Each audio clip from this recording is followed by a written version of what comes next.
এতিয়া আমি আছোঁ কোচবিহাৰৰ শ্ৰী শ্ৰী মধুপুৰ ধাম সত্ৰ আৰু ইয়াত আমাৰ গুৰুজনা শ্ৰী শ্ৰী শ্ৰীমন্ত শংকৰদেৱৰ আত্মা শৰীৰৰ পৰা বিচ্ছেদ হৈছিল। গতিকে এইখিনিত মানে আমাৰ অসমীয়াতে মানে যিখিনি সামগ্ৰী আৰু অসমীয়াৰ সেইখিনি ইয়াত পোৱা যায়। ইয়াত লিখা আছে অসমীয়াৰে চব। আমি এতিয়া ভিতৰত যাম। এয়া আমি ভিতৰ ভাগত প্ৰৱেশ কৰিছোঁ মধুপুৰ সত্ৰ। এটা সুন্দৰ পৰিৱেশ আৰু এই পৰিৱেশটো ইয়াতকৈ আৰু অধিক উন্নত কৰিব পাৰে।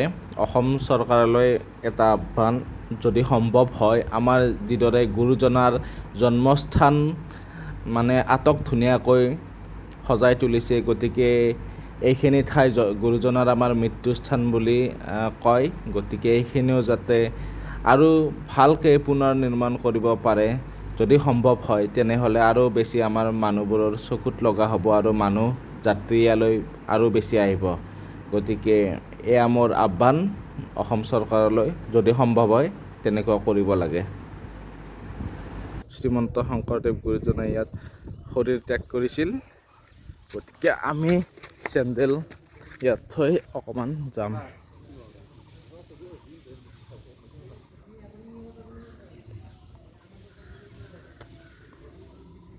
এয়া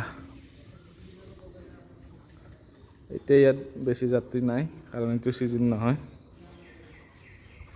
ঠাণ্ডাৰ দিনত চাগে ইয়াত বহুত মানুহ হয়। এতিয়া মে' জুনৰ মাহ, এতিয়া ইয়াত যাত্ৰী ইমান নাই।